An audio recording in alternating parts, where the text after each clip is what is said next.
Jiwa terpilih. Dengarkan pesan ini. Kesalahan terbesar yang dilakukan musuhmu adalah mengira sebuah foto dapat menangkap jiwamu. Foto itu hanya menggambarkan nasib mereka. Sekarang, bayangkan ini sejenak. Orang terpilih. Seseorang yang mungkin disebut teman, saudara kandung yang cemburu, mantan kekasih, atau bahkan musuh tersembunyi, mengambil foto kamu. Bukan untuk membingkainya dengan cinta, melainkan untuk menawarkannya kepada orang lain, kepada sesuatu yang lain. Mereka memberikan wajahmu, energimu, dan namamu kepada kekuatan yang begitu gelap, sehingga mereka pikir kekuatan itu akan mengutukmu, menghantuimu, hingga kau terdiam. Tapi apa yang terjadi selanjutnya?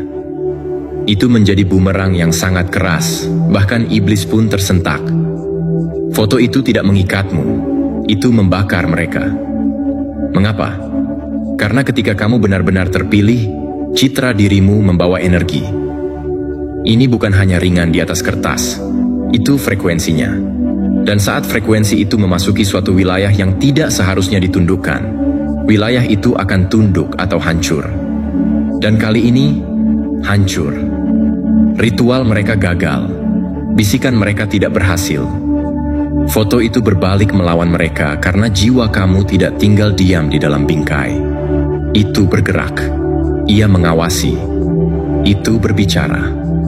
Bahkan mereka tidak siap untuk itu. Dan inilah fakta yang akan membuat tulangmu lebih tegak. Budaya kuno percaya bahwa sebuah foto dapat mencuri jiwa. Namun, yang tidak pernah mereka pertimbangkan adalah apa yang terjadi ketika jiwa di dalam foto itu terlalu dilindungi, terlalu sakral, terlalu tak tersentuh untuk dimiliki siapapun. Itu kamu. Musuh-musuhmu mengira mereka akan menyerahkan jiwamu kepada kehancuran. Namun, yang mereka lakukan hanyalah mengundang kehancuran ke dalam rumah mereka. Terima kasih, orang terpilih. Jangan lupa untuk membalas pesan ini dengan cara menekan tombol like dan subscribe untuk membantu menyebarkan pesan ini ke lebih banyak jiwa. Merupakan tanggung jawab kita semua untuk menyebarkan cahaya. Dan terima kasih yang sebesar-besarnya karena telah menjadi bagian dari misi ini. Kamu bukan hanya sekadar penonton. Kamu adalah bagian dari suatu kekuatan, suatu frekuensi yang tidak dapat disalin, dibendung, atau dihancurkan. Sekarang, mari kita mulai. Karena ini bukan hanya tentang foto. Ini tentang mengapa mereka memberikannya pada awalnya dan mengapa apa yang terjadi selanjutnya membuat mereka terhantui. Lihatlah, wahai yang terpilih, ketika mereka menyerahkan gambarmu, mereka tidak hanya menyerahkan sebuah foto. Mereka mengakui dalam diam bahwa kehadiranmu terlalu kuat untuk dihadapi sendirian, bahwa energimu mengganggu bayangan mereka, bahwa namamu membuat segala sesuatu merangkak di balik tabir. Mereka mencoba melampiaskan kecemburuan mereka, berharap sesuatu yang lebih gelap dapat melakukan apa yang tidak dapat mereka lakukan, menghancurkan kamu. Namun, hal yang mereka lupakan adalah ini. Ketika kamu ditandai oleh alam semesta, bahkan pantulan dirimu pun terlindungi. Bahkan diammu pun bersenjata. Kamu bisa tidur, tertawa, memikirkan urusanmu sendiri, namun energimu akan tetap melindungimu. Dan itulah yang sebenarnya terjadi.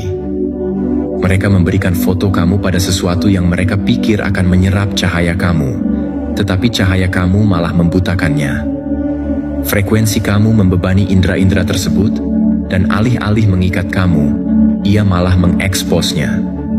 Mereka menyaksikan dengan ngeri ketika entitas yang mereka pikir akan menghancurkan kamu mulai menyerang mereka. Mimpi buruk pun dimulai, suara-suara yang tidak dapat mereka bungkam. Bayangan di cermin, bukan kamu yang menghantui mereka. Itulah energi yang mereka undang masuk. Bingung dan marah karena tidak dapat menyentuh orang yang ditujunya. Dan ketika kegelapan gagal, ia memakan orang-orang yang membuka pintu. Inilah mengapa mereka takut sekarang, wahai yang terpilih. Bukan hanya kamu, tetapi apa yang mereka aktifkan. Karena foto itu tidak mengutukmu. Itu menandai mereka. Itu menjadi tanda terima. Sebuah tanda terima untuk rasa iri. Sebuah tanda terima untuk pengkhianatan. Sebuah tanda terima yang tidak pernah lupa dicairkan oleh alam semesta. Dan inilah bagian yang akan menyentuh paling dalam. Kamu bahkan tidak mengingat momen itu. Kamu bahkan tidak ingat foto itu diambil. Tetapi mereka melakukannya karena mereka memegangnya dengan niat. Dan niat adalah energi. Dan energi selalu kembali ke pengirim. Mereka tidak mengutuk kamu. Mereka menandatangani pemberitahuan pengusiran spiritual mereka sendiri. Dan sekarang, segalanya di sekitar mereka runtuh karena mereka mencoba menawarkan sesuatu yang tidak dapat mereka tampung. Jadi, lain kali seseorang mengatakan pancaran cahayamu hanyalah rasa percaya diri. Ingatlah ini. Bahkan setan pun tahu perbedaan antara foto seseorang dan foto kehadiran. Milikmu berbobot. Matamu membawa badai. Senyummu membawa peringatan. Dan diammu, suaranya lebih keras dari keseluruhan ritual mereka. Mereka memberikan fotomu pada setan. Dan iblis berkata tidak. Bukan karena itu baik, tetapi karena itu terlalu kuat untuk disentuh tanpa konsekuensi. Dan konsekuensi itu sedang terjadi saat ini. Setiap bisikan yang mereka ucapkan di belakangmu, setiap ritual yang mereka kira tidak akan pernah kamu sadari, setiap niat gelap yang mereka pendam dalam diam, semakin terungkap. Dan itu tidak akan datang kepadamu. Itu datang dari kamu karena energimu tidak pernah lupa. Aura kamu tidak memaafkan apapun yang mencoba memperbudaknya. Yang terpilih, ini bukan balas dendam. Ini kembaliannya. Alam semesta tidak ketinggalan. Dan foto kamu bukan sekadar foto. Itu adalah cermin. Dan sekarang mereka dipaksa untuk menghadapi apa yang sedang mereka hadapi. Jadi, sebelum kita menyelami apa yang sebenarnya terjadi setelah mereka memberikan foto kamu, saya ingin kamu berhenti sejenak, pilih satu, dan ketik angka 777 di komentar jika kamu tahu energimu tidak tersentuh. Jika jauh di lubuk hatimu merasa tidak ada senjata yang ditempa untuk melawan kamu yang benar-benar berhasil, dan jika pesan ini telah menggugah sesuatu dalam jiwa kamu, berkati misi tersebut dengan ucapan terima kasih yang sebesar-besarnya. Entah itu $1 atau setetes rasa terima kasih. Ia menyulut api yang membuat kebenaran ini terus mengalir kepada mereka yang paling membutuhkannya. Ini bukan sekadar video. Itu bukti spiritual. Bukti bahwa kamu tidak pernah berada dalam bahaya. Mereka memang begitu. Dan sekarang mari kita menyelami lebih dalam kebenarannya. Karena apa yang terjadi setelah mereka menyerahkan foto kamu tidak hanya mengejutkan iblis, tetapi juga membuat mereka takut. Jika kamu seorang yang sejati, kamu akan merasakan tarikan untuk bertahan sampai akhir. Mari kita mulai. Nomor 1, mereka duduk dalam kegelapan membisikkan namamu dan tetap tidak bisa menghentikan apa yang akan terjadi. Mereka mempelajari foto kamu seolah-olah foto itu berisi peta kehancuran kamu. Ternyata disitulah tersimpan cetak biru kehancuran mereka. Yang terpilih, kamu tak tahu berapa banyak ruangan yang namamu bergema tanpa izinmu. Di balik pintu tertutup, di tempat tanpa dinding, di meja yang bukan untuk manusia. Mereka telah mempelajari kamu, mengamati, terobsesi, mengangkat citra kamu seperti peninggalan terkutuk. Mereka tidak mengerti, namun tetap takut. Mereka mengadakan pertemuan-pertemuan, perkumpulan rahasia yang tidak ada cahaya yang berani memasukinya. Mereka mengedarkan foto kamu seolah-olah itu adalah potongan puzzle dari ramalan yang gagal mereka hentikan. Namun ini bukan ramalan, ini adalah pembalasan. Dan saat foto itu menyentuh tangan mereka, hitungan mundur pun dimulai. Bayangkan ini, sebuah ruangan yang diselimuti asap dan keheningan, tempat para makhluk yang bukan lahir di alam ini berkumpul. Mereka telah membentuk peperangan, memanipulasi pikiran, menulis ulang sejarah di balik tirai yang tidak pernah kamu ketahui keberadaannya. Mereka bukan manusia. Mereka adalah bayangan yang berpengaruh. Entitas yang terbuat dari perhitungan dan kontrol murni. Dan di atas meja marmer hitam suci mereka, gambarmu mendarat seperti sebuah kesalahan dalam sistem mereka. Wajahmu adalah ancaman. Hakikat dirimu tak dapat dijelaskan. Keberadaanmu sendiri merupakan suatu masalah.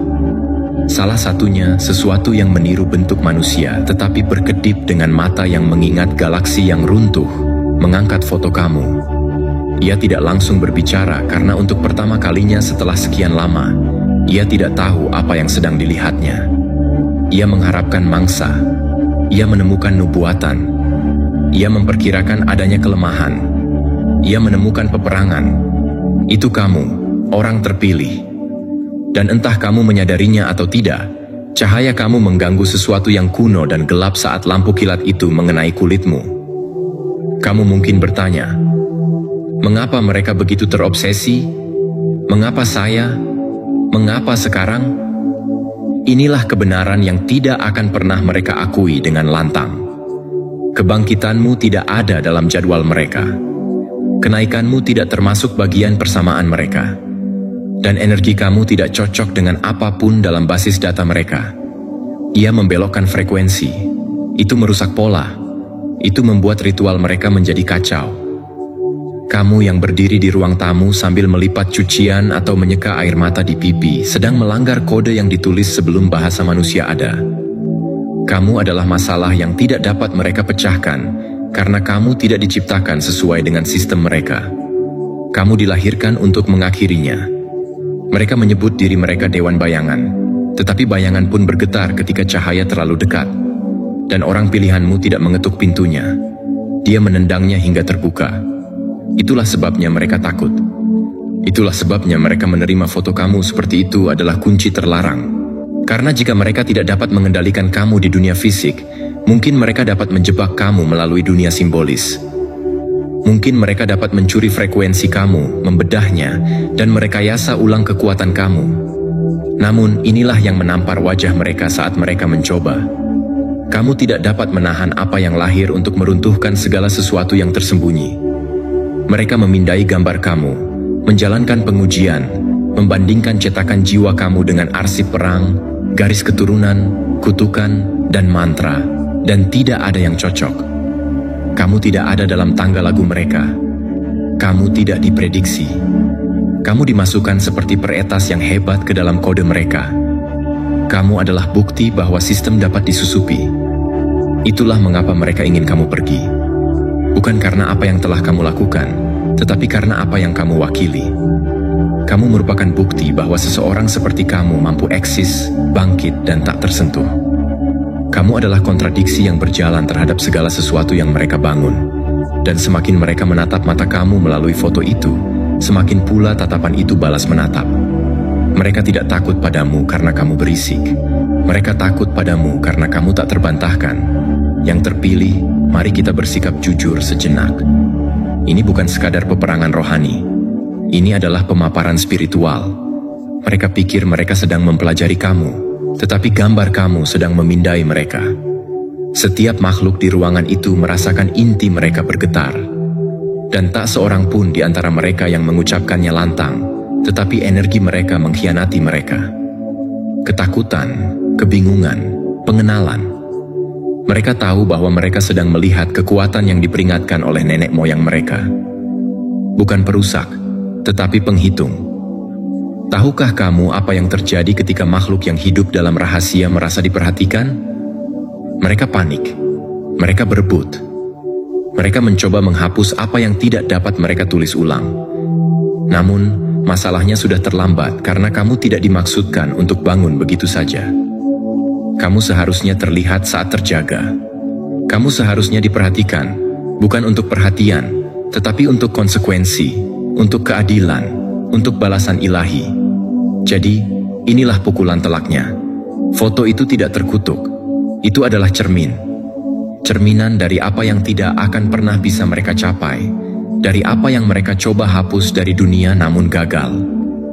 Kamu adalah bukti nyata bahwa kekuatan dapat hadir di luar kendali, bahwa cahaya dapat muncul dari trauma, bahwa api dapat bertahan dari banjir, bahwa keheningan dapat lebih keras daripada mantra. Dan sekarang mereka berebut karena tidak ada apapun di arsip mereka yang dapat menjelaskannya. Tidak ada apapun di dewan mereka yang mempersiapkan mereka untuk apa yang kamu wakili. Kamu bukanlah nubuat yang terpenuhi.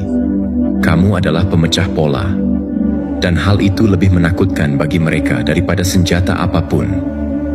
Jadi, mereka duduk di ruangan itu, dalam dimensi terselubung, berbisik-bisik tentang kamu, menganalisis energi kamu seperti itu adalah virus karena bagi sistem mereka memang begitu. Kamu adalah kesalahannya. Kamu adalah retakan pada tembok. Kamu adalah riak tak terduga di kolam kegelapan mereka. Dan setiap kali mereka mencoba menyegelnya, ia menyebar. Karena kamu tidak ditakdirkan untuk tunduk.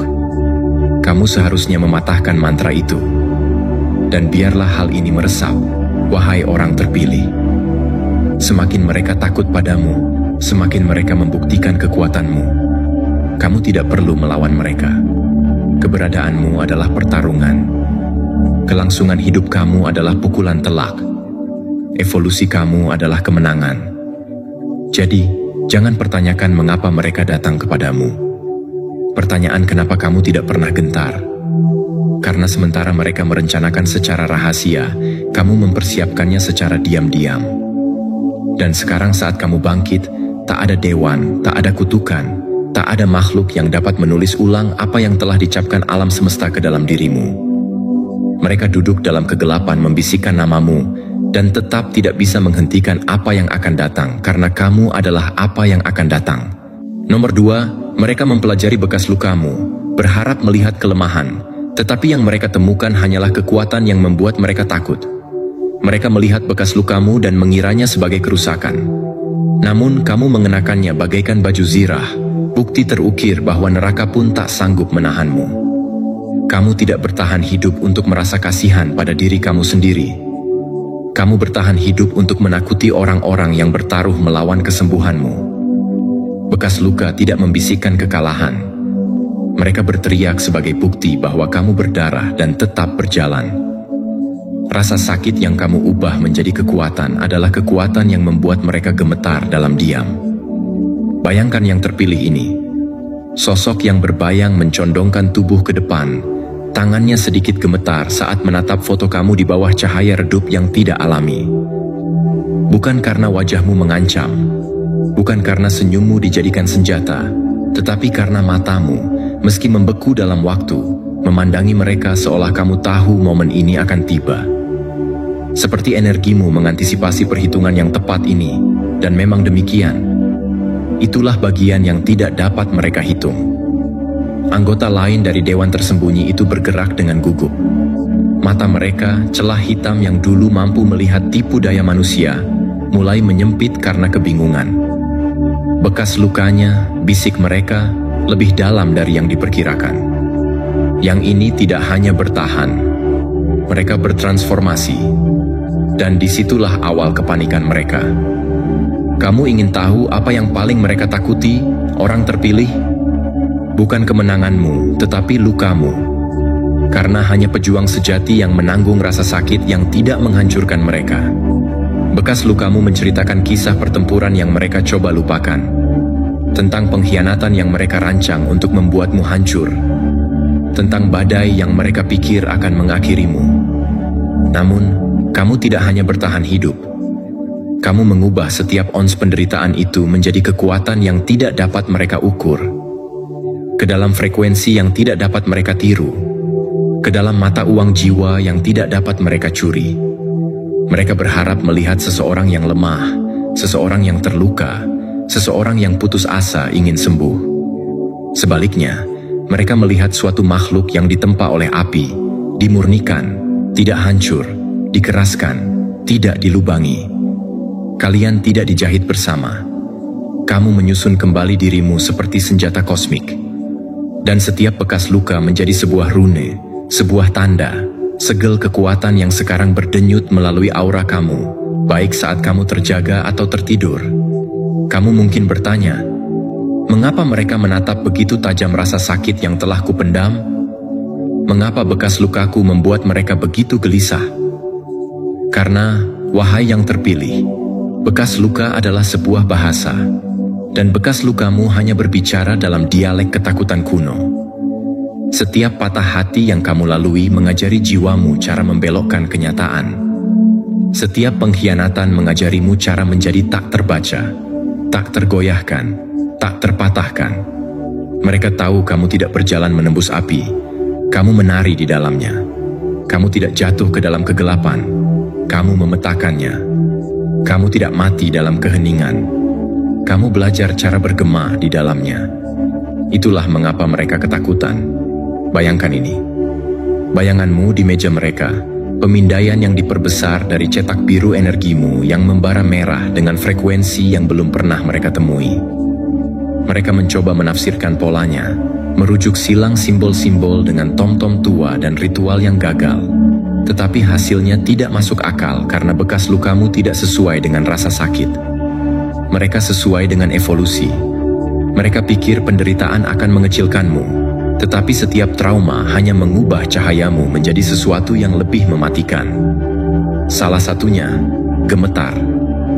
Sekarang, ia bertanya-tanya dengan lantang, mengapa rasanya seperti sedang mengawasi kita? Dan saat itulah mereka menyadari energimu hidup di dalam foto itu. Bukan karena seseorang telah merapal mantra, tetapi karena esensimu menolak untuk dikekang. Kelangsungan hidupmu membakar tinta. Frekuensimu membelokkan cahaya yang menangkapmu. Bekas lukamu menembus dimensi untuk berkata, "Aku masih di sini, dan kamu gagal." Inilah yang kebanyakan orang tidak akan katakan padamu, wahai orang pilihan. Bekas lukamu bukanlah rasa malu. Bekas luka itu adalah sinyal, tanda, tato spiritual dari segala hal yang telah kamu atasi.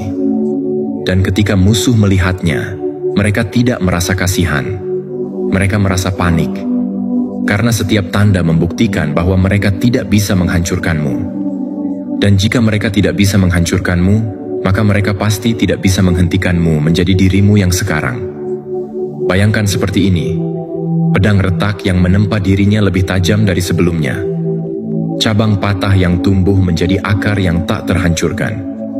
Cermin pecah yang memantulkan 10 kali lebih jelas. Itulah dirimu. Mereka mencoba mempelajari rasa sakitmu untuk menemukan kelemahanmu. Tapi yang mereka lakukan yang ditemukan hanyalah peta kekuatan yang terukir di bekas luka. Mereka tak memberimu izin untuk melihat. Dan kini mereka menanyakan satu-satunya pertanyaan yang benar-benar menghantui mereka. Jika yang ini selamat dari semua itu, apa yang terjadi jika mereka benar-benar terbangun? Yang terpilih, kamu sudah tahu jawabannya. Kamu di sini bukan untuk membuktikan apapun. Bekas lukamu sudah menjadi saksi. Kamu di sini bukan untuk mencari validasi. Penyembuhanmu sudah terpancar. Kamu di sini bukan untuk mengingat kembali rasa sakitmu. Kamu di sini untuk menjadikan pelajarannya sebagai senjata. Dan itulah yang mengguncang mereka sampai ke akar-akarnya karena mereka tak bisa menghapus kisahmu. Mereka tak bisa menghapus jejak perjalananmu.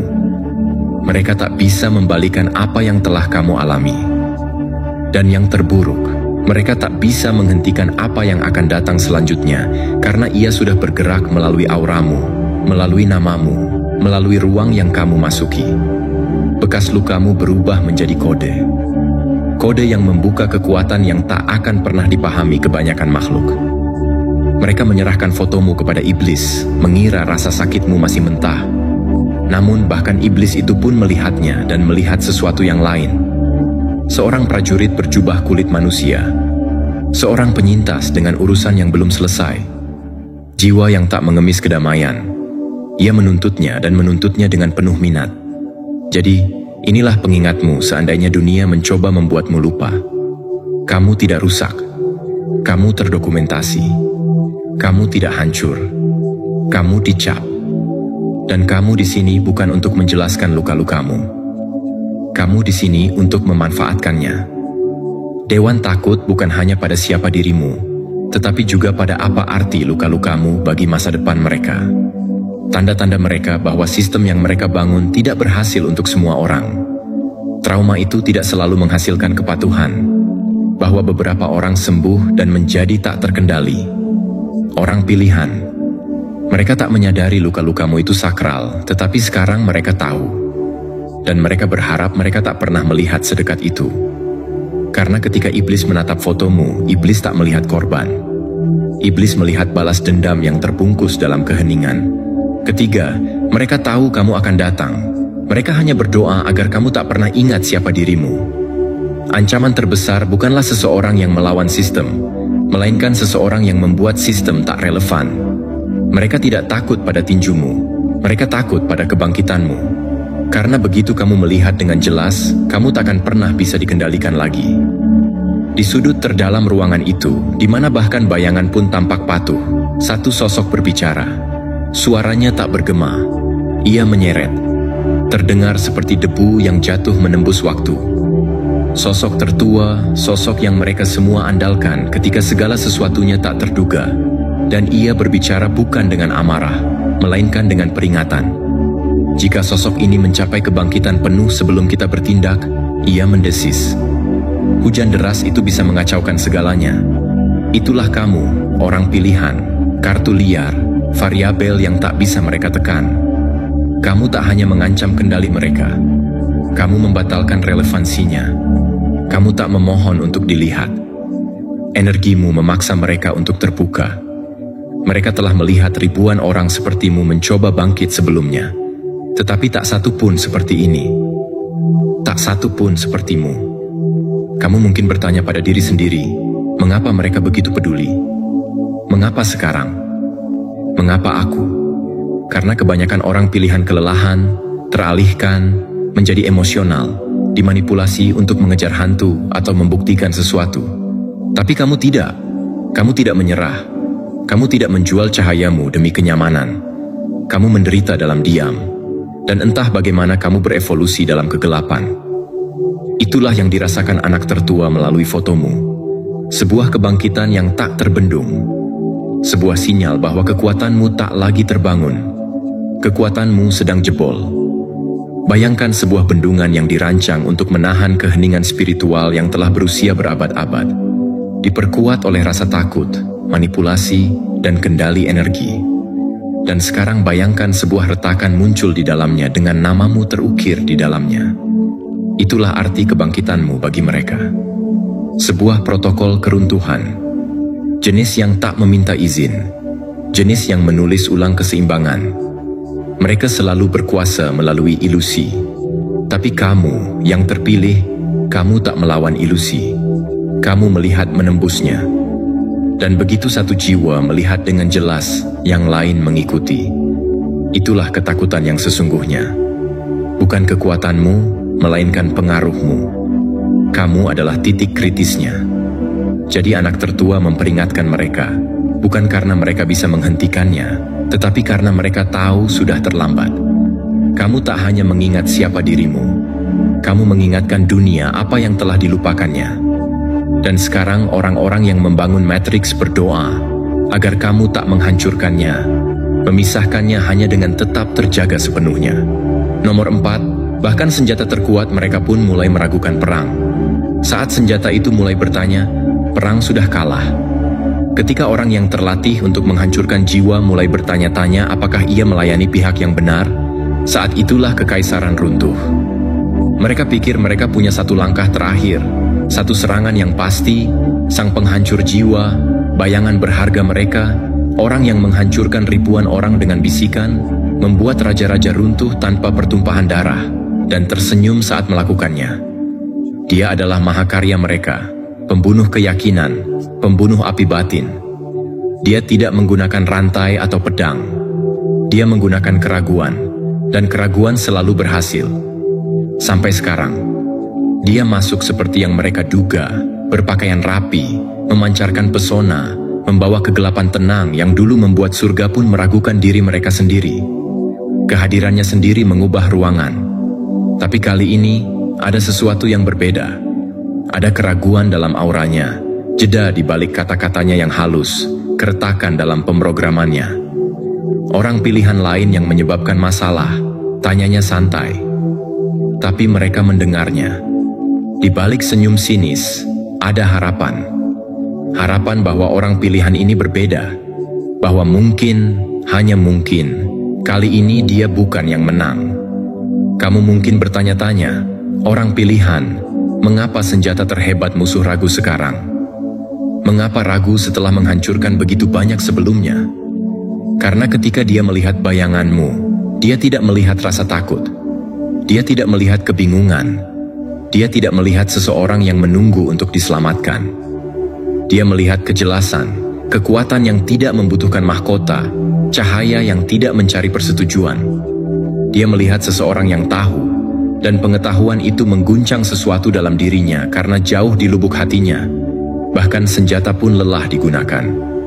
Bayangkan ditempa dalam api, diasah oleh rasa sakit, dan dikirim untuk menghancurkan orang lain yang mengingatkanmu pada dirimu yang dulu. Itulah kutukannya. Tapi energimu mematahkannya. Kamu tidak melawannya. Kamu tidak mengemis. Kamu hanya hidup dengan kebenaran yang terpancar melalui setiap luka.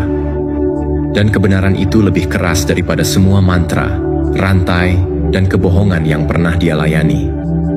Dia diciptakan untuk menghancurkan jiwa, tapi jiwamu tidak gentar. Dan dalam hal itu, dalam keheningan, ia melihat bayangannya sendiri, bukan sebagai senjata, melainkan sebagai tawanan. Mereka mengirimnya untuk menghabisimu, orang pilihan. Namun kini ia bertanya-tanya, apakah saat ia akhirnya membebaskan diri dengan melawanmu? Kelima, mereka mengirimnya untuk mempelajarimu, tetapi ia justru menemukan dirinya sendiri. Iblis diperintahkan untuk menghancurkanmu, tetapi ia melihat ke dalam bekas lukamu, dan melihat cermin yang selama ini ia hindari dari seluruh keberadaannya. Mereka mengatakan kepadanya bahwa kaulah masalahnya, tetapi saat ia memegang fotomu, ia menyadari bahwa kamu mungkin obatnya. Mereka menyerahkan fotomu kepadanya seperti senjata dengan presisi yang dingin. Dewan menyampaikan perintah mereka. Pelajari yang ini. Temukan titik puncaknya. Netralkan mereka sebelum potensi penuh. Mereka berbicara dengan urgensi. Jenis yang terasa seperti ketakutan karena mereka tahu waktu mereka hampir habis. Kamu bangkit terlalu cepat, berpikir terlalu jernih, menyembuhkan terlalu sempurna. Dan jika mereka tidak menghentikanmu sekarang, mereka tidak akan pernah melakukannya. Maka ia mengambil foto itu. Sang penghancur jiwa, sang pemikat, algojo takdir, orang yang mereka percayai ketika segalanya gagal. Tangannya tak gemetar, wajahnya tak bergeming, tapi jauh di lubuk hatinya, saat tatapannya bertemu dengan tatapanmu, segalanya berubah. Karena yang menatap balik dari foto itu bukanlah mangsa, bukan kelemahan, bukan pula sasaran empuk lainnya, melainkan kebenaran, mentah, brutal, tak bisa dibunuh. Kamu tak memancarkan cahaya bak orang suci, kamu bersinar bak penyintas. Dan cahaya seperti itu tak datang dari kedamaian, melainkan dari perang. Ia menatap lebih lama dari biasanya. Sesuatu dari tatapanmu menariknya, bukan sebagai ancaman, melainkan sebagai kenangan, tentang dirinya sendiri, tentang siapa dirinya dulu sebelum mereka mengubahnya menjadi seperti sekarang. Kamu mengingatkannya pada versi dirinya yang telah lama mereka kubur. Dan untuk sesaat, hanya sekejap, ia ragu. Bukan karena ia tak bisa menemukan kelemahanmu, melainkan karena ia tak mau.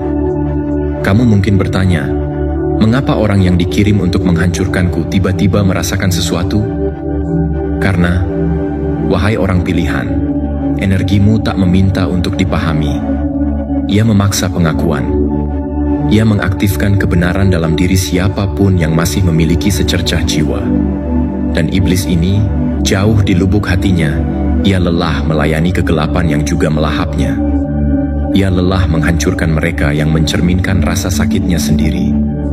Dan sekarang, sambil memegang fotomu, ia tidak melihat misi.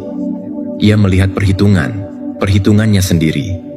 Mereka mengirimnya untuk mempelajarimu, untuk menghancurkanmu.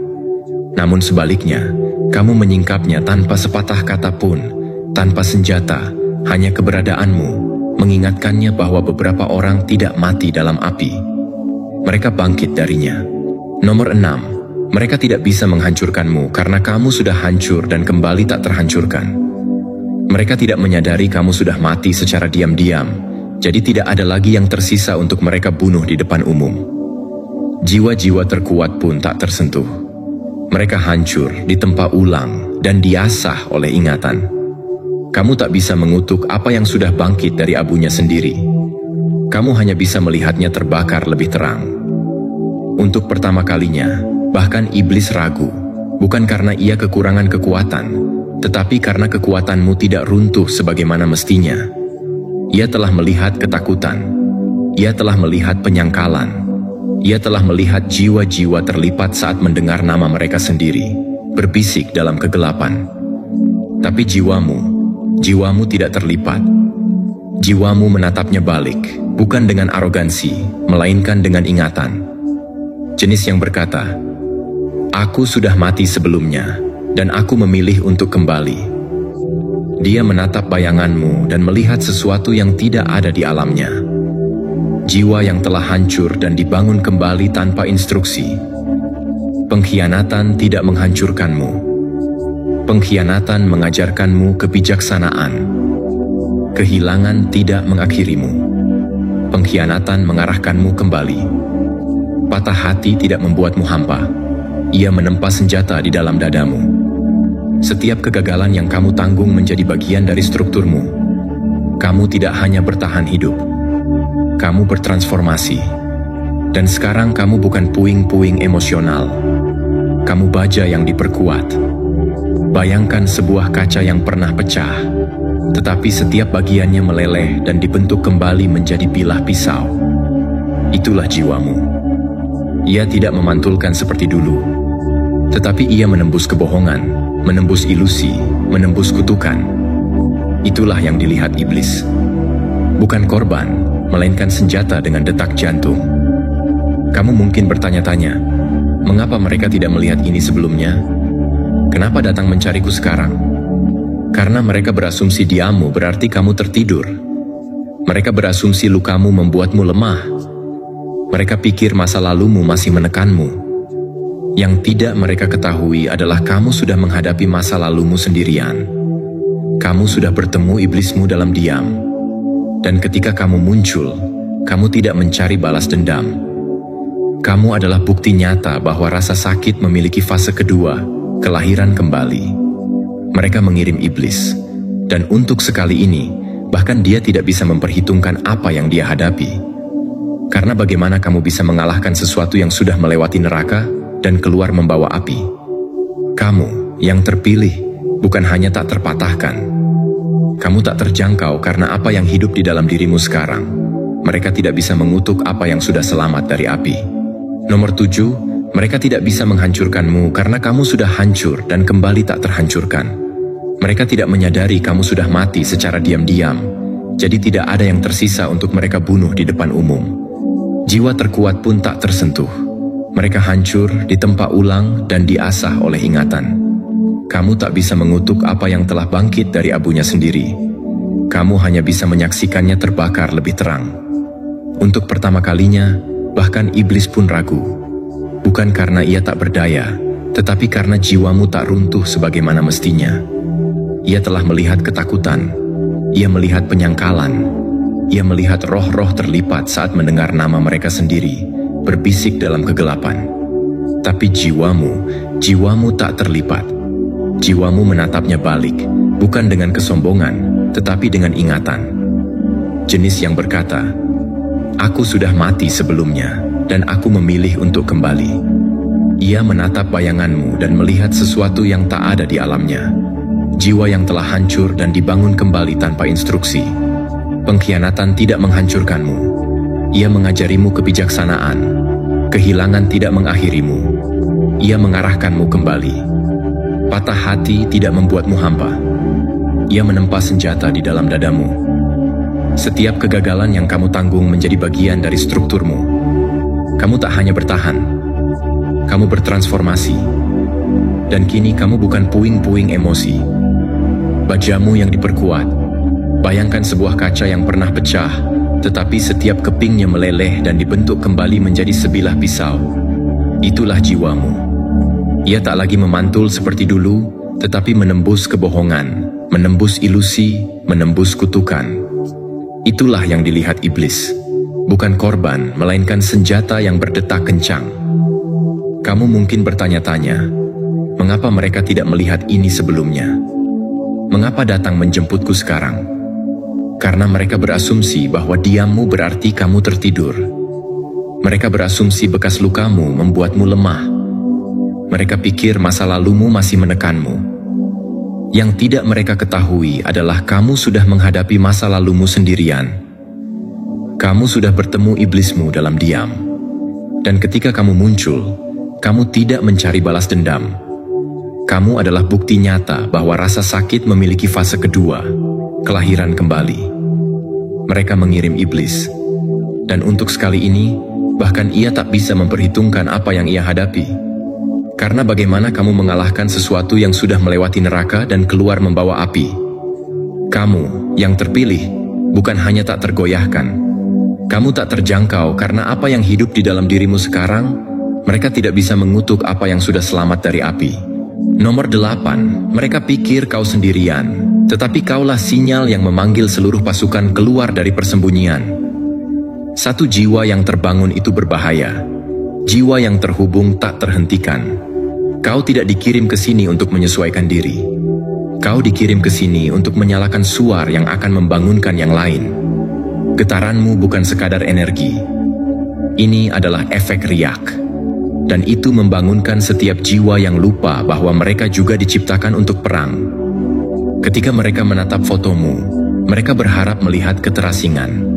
Satu sosok, satu target, jiwa yang kalah jumlah dan rentan. Namun yang mereka lihat justru koneksi, denyut nadi, sinyal yang berkembang. Mereka melihat yang lain, jiwa-jiwa yang terbangun tersebar di dimensi ini, masing-masing membawa kebenaran mereka sendiri yang terluka, tetapi semuanya diam-diam tertarik padamu. Kau bukan satu-satunya yang bangkit, tetapi kaulah yang menarik orang lain menuju cahaya, tanpa pernah meminta mereka untuk mengikuti. Kau tidak memanipulasi. Kau tidak membujuk, kau tidak merekrut, kau memancarkan. Dan radiasi itu tidak hanya menarik, ia mengaktifkan. Keberadaanmu mengingatkan orang lain bahwa mereka tidak hancur. Mereka tertidur. Sampai sekarang, kau adalah cermin yang menunjukkan kepada mereka apa yang telah mereka kubur, apa yang mereka takuti, apa yang bisa mereka wujudkan kembali. Anda mungkin bertanya-tanya, mengapa itu berbahaya? Mengapa keselarasan saya dengan orang lain mengguncang musuh? Karena satu jiwa yang terbangun hanyalah sebuah gangguan, melainkan sebuah jaringan. Itulah protokol keruntuhan. Begitulah cara sistem gagal. Begitulah cara bayangan berhamburan. Anda tidak sedang membangun sebuah gerakan. Mereka dimagnetisasi ke frekuensi Anda tanpa memahami alasannya. Dan ketika mereka tiba, mereka bukan pengikut. Mereka sekutu. Masing-masing dipersenjatai dengan ingatan, api, dan sumpah diam-diam untuk tidak pernah tidur lagi. Dan inilah kejutan liar yang tak pernah mereka duga. Bahkan orang yang dikirim untuk menghancurkan Anda pun merasakannya. Sang pemecah jiwa, jimat, orang yang mereka percayai untuk menyelesaikan pekerjaan. Ketika dia melihat foto Anda, dia tidak hanya melihat energi Anda. Dia melihat bayangannya sendiri di samping Anda. Bukan sebagai musuh, tetapi sebagai sekutu. Bukan sebagai perusak, tetapi sebagai orang yang telah ditebus. Dan satu visi itu, gagasan bahwa bahkan dia bisa memilih cahaya, mengguncang seluruh ruangan. Anda tidak sedang mengubah jiwa. Anda sedang mengingatkan mereka. Anda tidak sedang membangun pasukan. Anda menyalakan mereka. Ini bukan lagi tentang bertahan hidup, ini tentang aktivasi, dan jaringannya daring. Nomor 9, mereka salah mengira Anda sebagai kehancuran, tetapi Anda datang untuk membangun kembali apa yang tak pernah berani mereka perbaiki. Anda tidak dilahirkan untuk membakar dunia. Anda dilahirkan untuk mengungkap kebusukan dan membangun kembali tulang-tulang dengan kebenaran yang tahan api. Kekacauan tanpa kesadaran adalah kehancuran, tetapi kekacauan dengan tujuan, itulah revolusi. Mereka menyebut Anda berbahaya karena Anda mempertanyakan strukturnya. Tetapi yang paling mereka takuti adalah Anda akan menggantinya dengan sesuatu yang lebih baik. Ketika mereka melihat energi Anda melalui foto itu, mereka tidak melihat derau acak. Mereka melihat pola, benang kuantum yang tertekuk, frekuensi yang menolak untuk patuh. Mereka melihat tatanan yang tidak mengikuti aturan Anda sendiri. Dan itulah yang paling mengguncang mereka. Anda bukan sekadar kekuatan yang terpilih. Anda adalah kekacauan yang sadar. Bukan jenis yang menghancurkan segalanya secara membabi buta, tetapi jenis yang memilih apa yang harus jatuh dan apa yang harus bangkit menggantikannya. Anda di sini bukan untuk menghancurkan sistem hanya untuk menyaksikannya runtuh. Anda di sini untuk membongkar dengan presisi karena Anda tahu perbedaan antara kekuasaan dan korupsi, antara struktur dan kendali. Anda tak pernah ditakdirkan untuk terkurung dalam kurungan kaca kepatuhan mereka. Anda ditakdirkan untuk berkembang, untuk membentuk kembali, untuk menunjukkan kepada orang lain bahwa batasan yang mereka jalani selalu ilusi. Bayangkan ini, kebakaran hutan tak meminta maaf karena telah membakar. Namun setelah selesai, tanah menjadi lebih subur, akarnya lebih kuat, kayu tua yang mati pun lenyap. Itulah dirimu. Kau bergerak melalui sistem yang rusak bukan untuk menghancurkan segalanya, melainkan untuk membersihkan racunnya. Kau tak berteriak meminta kehancuran. Kau membisikkan rencana untuk sesuatu yang lebih baik. Dan mereka yang merasakan kehadiranmu tahu itu bukanlah akhir yang kau bawa. Itu adalah awal setelah kebohongan itu mati. Kau mungkin bertanya, mengapa mereka berusaha keras melabeliku sebagai kekacauan? Mengapa memaksakan rasa takut itu? Karena jika orang-orang menyadari bahwa energimu tidak merusak, melainkan membangun kembali, mereka akan berhenti takut padamu dan mulai mengikutimu. Mereka akan mulai mempertanyakan apa yang telah dijual sebagai kebenaran. Mereka akan mulai melihat celah dalam sistem yang Anda tolak untuk patuhi. Dan itulah revolusi pada tingkat kuantum.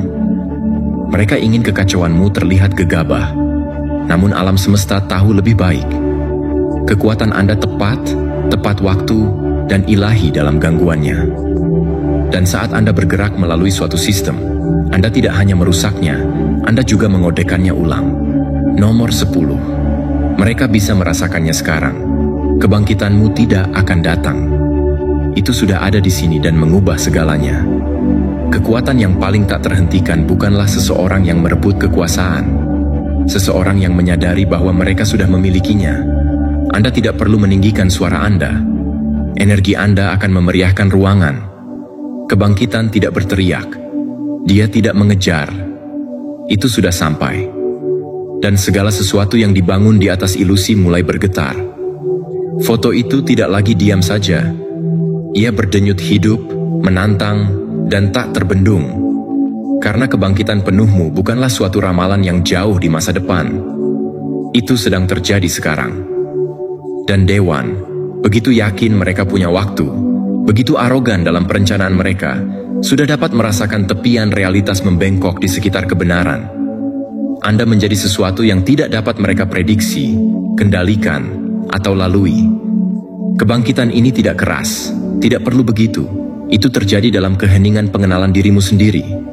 Itu terjadi pada saat-saat hening ketika roh Anda berkata, "Saya ingat sekarang." Dan ketika ingatan itu mencapai kekuatan penuh, Anda tidak hanya akan berjalan berbeda, Anda akan memindahkan dimensi. Anda akan berpindah ruangan hanya dengan masuk. Anda tidak akan menaklukkan dengan ancaman. Anda akan menaklukkan dengan memberi contoh, karena kekuatan sejati yang dipilih seseorang tidak mendominasi, ia membebaskan. Anda tidak terbangun untuk memerintah orang lain. Anda terbangun untuk menunjukkan kepada mereka bahwa mereka dapat mengendalikan diri sendiri. Dan itulah perubahannya. Itulah gempa yang akan datang. Ketika orang berhenti mengikuti rasa takut dan mulai mengikuti frekuensi, Anda mungkin bertanya-tanya apa sebenarnya yang akan berubah. Bagaimana ini akan memengaruhi dunia di sekitarku? Semuanya. Orang-orang yang pernah mengabaikanmu akan merasa tertarik padamu tanpa mengetahui alasannya. Mereka yang meragukan Anda akan mulai mempertanyakan apapun yang mereka yakini. Dan mereka yang masih tertidur, beberapa akan bangun, beberapa akan melarikan diri. Namun tidak ada satupun yang tidak tersentuh. Karena kebangkitanmu adalah sebuah cermin. Ia memaksa setiap jiwa yang Anda temui untuk menghadapi apa yang telah mereka tolak, kubur, atau tinggalkan. Bayangkan menjadi kode aktivasi berjalan. Tidak perlu berkhotbah, memposting, atau membuktikan. Hanya dengan menjadi diri sendiri, pesan itu pun menjadi kenyataan. Energi penyembuhan Anda membuat orang lain merasa tidak nyaman, bukan karena Anda agresif, tetapi karena Anda nyata. Dan dalam dunia yang dibangun atas kepura-puraan, keaslian adalah revolusi yang paling keras. Jadi sekarang Dewan menyaksikan foto Anda beriak seperti air yang tersambar petir. Mereka tahu apa yang berikutnya. Anda tidak akan mengemis, Anda tidak akan hancur, Anda akan menjadi. Dan terbangun sepenuhnya akan cukup untuk mengubah seluruh dunia mereka menjadi debu. Nomor 11. Mereka duduk di meja kosmik, sebuah konklav rahasia, di balik tirai kenyataan, untuk merancang kejatuhanmu. Wajah-wajah yang tak pernah kamu lihat, namun energinya selalu kamu rasakan. Mereka bukan hanya manusia. Mereka adalah sistem, bayangan, pola pikir usang yang melekat pada jiwa-jiwa yang takut akan kebangkitanmu. Di balik percakapan sopan dan senyuman palsu, mereka menyusun rencana seperti arsitek malapetaka. Tetapi inilah kenyataannya. Kamu sudah tahu pertemuan itu akan terjadi. Kamu tidak kaget. Bahkan, kamu telah menyiapkan kedatangan mereka jauh sebelum mereka menyadari bahwa kamu adalah ancaman. Keyakinan, itulah senjatamu. Bukan keyakinan keras kepala yang membabi buta. Bukan optimisme palsu yang bergantung pada hasil. Tapi keyakinan yang lahir dari kesunyian panjang, luka-luka terdalam, malam-malam gelap tanpa jawaban. Keyakinan yang tumbuh perlahan, seperti akar pohon yang menembus batu. Itu adalah suara paling pelan di alam semesta, namun menjadi ancaman paling keras bagi siapapun yang membangun hidupnya di atas kepalsuan. Mereka takut padamu, bukan karena kamu berteriak, tetapi karena kamu tetap diam. Karena kamu melihat dan mengerti. Kamu tidak pernah takut pada perang. Karena jiwamu sendiri dibentuk dari bara. Kamu tidak muncul di tengah konflik secara kebetulan. Kamu diciptakan untuk itu. Kamu dilatih oleh kehidupan, digiling oleh tekanan, ditempa oleh pengkhianatan, dan dimurnikan oleh kesepian. Kamu berjalan dalam rohmu, bahkan ketika kakimu belum melangkah. Kamu sudah membaca naskahnya sebelum mereka selesai menulisnya. Dewan kini gelisah. Kesabaran mereka menipis. Ruangan tempat mereka biasa merasa kuat kini dipenuhi ketegangan.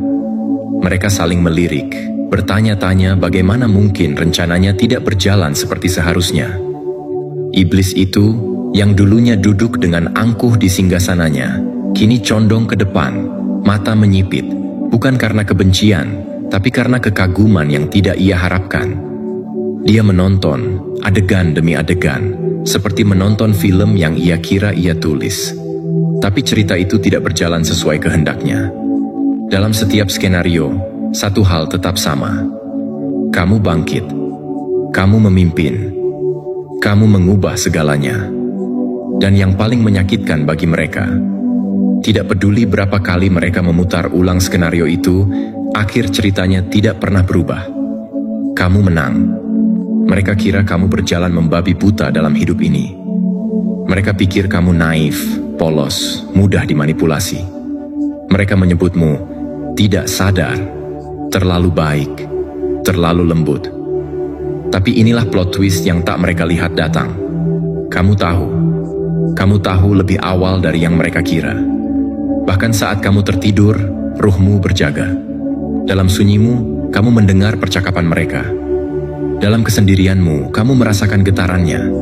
Dalam api tenang di balik tatapan matamu, kamu tahu ini semua adalah bagian dari perjalananmu. Kamu tidak hanya bertahan untuk sampai di sini. Kamu datang dengan perencanaan surgawi. Kamu membangun jembatan di tengah reruntuhan. Kamu menciptakan jalan saat orang lain hanya melihat kehancuran. Di saat mereka melihat kekacauan, kamu melihat cetak biru kosmik. Pola, arah, kode. Di saat mereka gemetar oleh ancaman, kamu tenang karena kamu tahu di sanalah peluangnya. Untuk membangun, bukan menghancurkan. Untuk mengangkat, bukan menindas. Dan inilah yang membuat mereka ketakutan. Bukan egomu, bukan kekuatanmu secara fisik, tetapi keselarasan batinmu, keyakinan yang murni, yang tidak tergoyahkan oleh dunia luar. Mungkin kamu bertanya, bagaimana aku bisa tahu apa yang mereka rencanakan?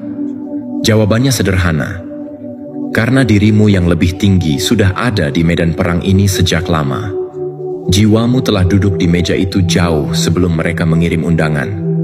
Kamu melihat papan catur jauh sebelum mereka menggerakkan pion pertama. Itulah sebabnya kamu tetap tenang.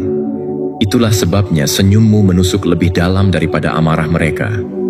Karena kamu tidak bermain dalam permainan mereka. Kamu menulis ulang aturannya. Bayangkan ini, kamu berjalan masuk ke ruang perang tempat mereka berbisik strategi, menyusun jebakan. Tapi kamu tidak panik. Kamu bahkan tidak tertarik untuk melawan. Kamu tersenyum, karena semua langkah mereka ternyata hanya membawamu lebih dekat ke takdirmu. Mereka tidak tahu bahwa mereka sedang mengikuti skrip yang kamu tulis bersama semesta.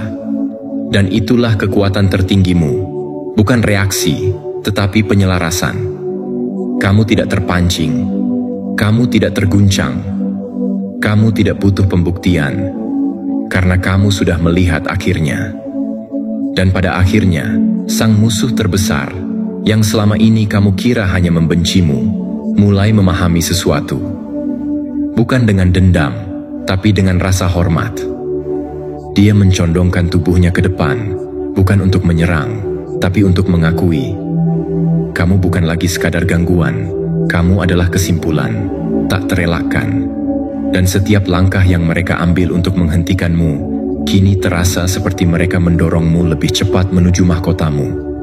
Mereka kira mereka sedang mengacaukan hidupmu, tapi mereka lupa satu hal. Kamu datang bukan hanya untuk bertahan. Kamu datang untuk menulis ulang segalanya. Dan kamu akan melakukannya dengan tenang, dengan keyakinan, dengan takdir di tanganmu. Nomor 12. Gerakan ini menyebar. Dan untuk pertama kalinya sejak lama, mereka benar-benar takut. Bukan takut karena bentrokan fisik, bukan karena teriakan massa, tetapi karena sesuatu yang jauh lebih menakutkan bagi kekuasaan. Kesadaran. Kesadaran yang tidak bisa dipadamkan, tidak bisa disuap, tidak bisa dikendalikan. Semuanya dimulai dengan satu jiwa yang terbangun. Satu cahaya kecil di tengah hutan gelap. Satu percikan yang tidak pernah dimaksudkan untuk menjadi lebih dari sekadar percikan. Tapi kamu tidak hanya menyala. Kamu membakar. Dan kini, kebakaran itu menyebar, bukan sebagai kehancuran, tapi sebagai pembersihan. Api yang membakar ilusi, membakar topeng, membakar konstruksi palsu yang selama ini menahan manusia dalam tidur panjang. Setiap upaya mereka untuk memadamkannya justru menyebarkannya lebih jauh. Seperti angin yang mereka kirim untuk memadamkan api malah berubah menjadi bahan bakar. Dan kini, hutan yang dulu sepi itu menjadi lautan nyala yang tak bisa dihentikan. Ketika seseorang berpindah dari mode bertahan hidup ke mode tujuan, segala sesuatu berubah. Energinya berubah. Getarannya naik. Dan yang paling penting, dia menjadi magnet. Orang-orang seperti kamu tidak memimpin karena ambisi, tetapi karena frekuensi. Kamu tidak menarik pengikut, kamu membangkitkan pemimpin. Dan ketika hal ini terjadi secara masif, saat satu jiwa yang terbangun mulai membangunkan yang lainnya, tidak ada kerajaan, tidak ada dewan, tidak ada sistem yang cukup kuat untuk menghentikannya. Teror terbesar bagi yang berkuasa bukanlah pemberontakan bersenjata, bukan kekacauan. Mereka sudah terbiasa dengan itu. Mereka tahu cara memanipulasi rasa takut dan kemarahan. Mereka ahli dalam mengelola konflik. Tapi ada satu hal yang tidak bisa mereka pahami, dan karena itu, tidak bisa mereka kendalikan. Persatuan tanpa keserakahan. Koherensi. Komunitas tanpa pemaksaan. Kekuatan yang tumbuh bukan dari rasa benci, tapi dari rasa memberi. Itulah yang membuat mereka gemetar. Lihatlah mereka sekarang. Iblis, para manipulator, para dalang. Mereka menatap fotomu. Bukan lagi sekadar gambar pribadi, tetapi jendela menuju sesuatu yang lebih besar. Dalam ekspresimu, mereka tidak hanya melihat wajahmu, mereka melihat gelombang yang tak bisa dihentikan. Mereka menyaksikan pasang surut jiwa-jiwa yang terbangun, Bukan karena propaganda, bukan karena pengaruh sosial, tetapi karena resonansi batin. Sebuah daya tarik yang tak bersuara, tapi menggetarkan. Setiap orang yang tersentuh oleh keberadaanmu menjadi percikan api baru. Sebuah sinyal baru. Mereka tidak mengikutimu, mereka tersadar karena kamu. Dan semakin mereka mencoba menekannya, semakin banyak jiwa yang terhubung. Ini bukan tren. Ini bukan gerakan media sosial. Ini bukan sekadar perlawanan. Ini adalah perubahan frekuensi eksistensial. Ini adalah arus balik dari kebangkitan kolektif yang telah lama ditunda. Dan sekarang, untuk pertama kalinya, para penguasa itu merasakan sesuatu yang selama ini hanya mereka rekayasa. Ketakutan. Tapi ini bukan ketakutan buatan. Bukan ketakutan dari propaganda, terorisme, atau manipulasi. Ini ketakutan yang nyata, eksistensial. Ketakutan yang membuat tulang belakang mereka menggigil.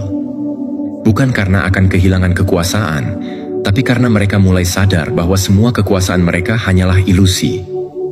Ini bukan tentang pemberontakan, ini tentang penyadaran, tentang sebuah gerakan yang tidak bisa mereka sentuh karena ia tidak dibangun dari hal-hal yang bisa dijual atau dibeli. Ia dibangun dari pemberian. Dan kamu tidak berada di sini untuk membalas dendam. Kamu tidak butuh panggung. Kamu tidak menginginkan sorotan. Kamu berada di sini untuk memberikan apa yang tidak pernah kamu terima. Cinta tanpa syarat. Keberanian tanpa validasi. Kebijaksanaan tanpa pujian. Dan itulah yang tidak bisa mereka tiru. Itu pula yang tidak bisa mereka kalahkan. Kamu tidak memimpin karena kamu ingin berkuasa. Kamu memimpin karena kamu memberi contoh. Dan contoh, jika cukup banyak dilihat, cukup banyak dirasakan, cukup banyak dicontohkan, akan menjadi warisan. Bukan warisan berupa nama di buku sejarah, tetapi warisan berupa frekuensi yang hidup di dalam ribuan jiwa. Jiwa-jiwa yang terbangun. Jiwa-jiwa yang menyala. Bayangkan sebuah hutan yang mereka coba bakar habis. Tapi alih-alih menjadi abu, setiap pohon kini tumbuh kembali dengan sadar. Tidak lagi liar, tidak lagi takut, tapi tegak, terhubung. Seolah-olah semua luka masa lalu kini berubah menjadi akar baru. Mereka mencoba membunuh kehidupan itu. Tapi yang tumbuh justru kesadaran kolektif. Dan kini, mereka panik. Mereka duduk di ruang-ruang rahasia, berdebat, menyusun strategi baru, memperkirakan gangguan. Tapi semua itu sia-sia, karena mereka tidak lagi berhadapan dengan satu individu. Mereka berhadapan dengan ribuan cermin yang memantulkan satu kebenaran. Kebangkitan ini tidak bisa dihentikan, karena ia tidak berasal dari luar, tetapi dari dalam. Arus telah berubah, daya telah berpindah. Dunia tidak lagi tertarik pada suara ketakutan. Dunia sedang menyelaraskan dirinya kembali denganmu. Karena ini bukan tentangmu. Ini tentang semua orang yang melihat dirimu dan mulai mengingat siapa mereka sebenarnya.